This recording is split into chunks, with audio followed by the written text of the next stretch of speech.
আগে তুমি জল খাও। জলটা সত্যি প্রয়োজন অনেক। আচ্ছা রাজুদা, তোমাকে এত মানুষ ভালোবাসে, এত তোমাকে মানে লোকে, তো কিন্তু এই জুন মাসে দেখছি আমাদের আরসিবির ওখানে ব্যাঙ্গালোরে একটা স্ট্যাম্পের দুর্ঘটনাটা ঘটলো, এবং হচ্ছে প্লেনে যে দুর্ঘটনা ঘটলো, এতগুলো মানুষ নিয়ে প্রাণ হারালো। তো তুমি মানুষকে যাদের ভালোবাসা দেয় তোমাকে, তো ওদের কি বার্তা দিতে চাও? দেখো দাদা, আমি হলাম ছোট মানুষ, এইসব বিষয়ে অভিজ্ঞতা ততটা না, তবু ঝংক্ষেপে যতটা পারি বলছি।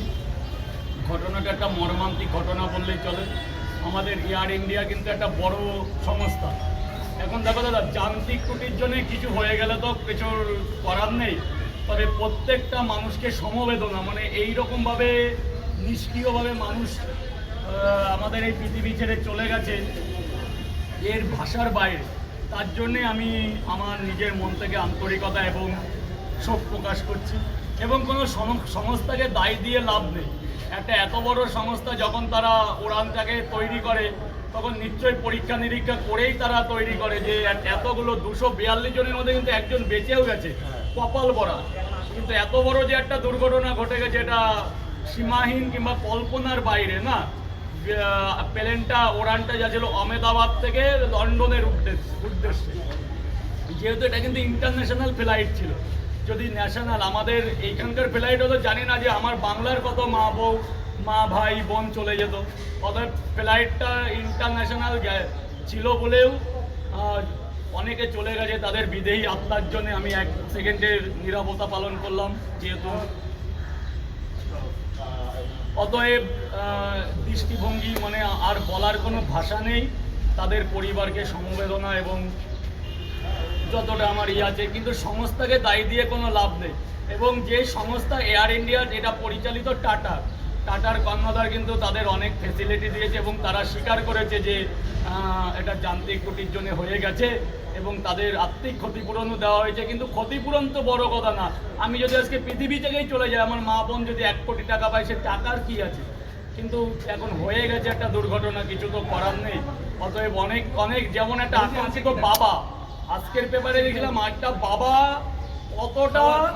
কতটা গর্বিতভাবে বলতে পারে যে আমি যদি আমার একটা বিমান সেবিকা, যাকে বলে অন ক্যামেরায় তোমরা দেখতে পারো, বলছে আমার মেয়ে যদি একটু টুকরো পাতাম তবু আমি মনটাকে শান্ত দিতে পারতাম।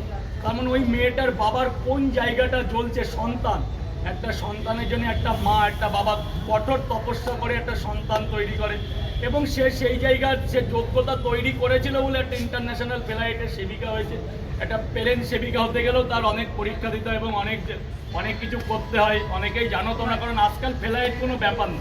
আমি মনে করি ইন্ডিগো, এয়ার ইন্ডিয়ার যদি 100খানা সিট থাকে, 80 থেকে 85 জন আমাদের মধ্যবিত্ত চড়ছে এখন।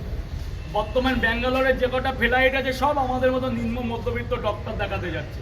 অতএব এখন ফ্লাইট যে বিশাল কিছু তা না, তবে ঘটে গেছে একটা দুর্ঘটনা, এবং তার বাবা যে কতটা কঠোরভাবে বলছে আমি যদি এটুকু মাংস পেতাম আমি নিজেকে কি করতে পেতাম, সান্ত্বনা দিতে পারতাম যে আমার মেয়ের এটুকু টুকরো পেয়েছি।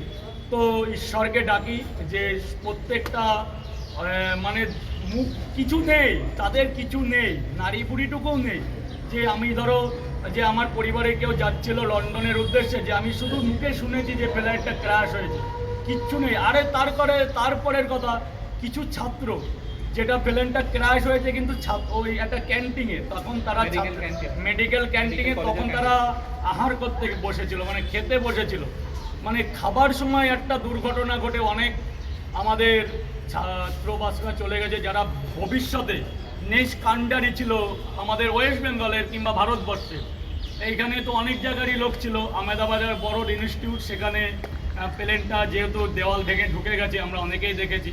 তাদেরও প্রত্যেকটা ডক্টরদের সমবেদনা এবং তাদের পরিবারকে গভীর সমবেদনা। একটা মর্মান্তিক দুর্ঘটনা ঘটে গেছে। রাজুদার কাছ থেকে বার্তা, তোমরা সবাই সাবধানে থাকো, এবং ভগবানের কাছে একটাই প্রার্থনা যে তারা যেখানেই গেছে খুব ভালো থাকুক, এবং যেন তাদের পরিবার যেন ভেঙে না পড়ে।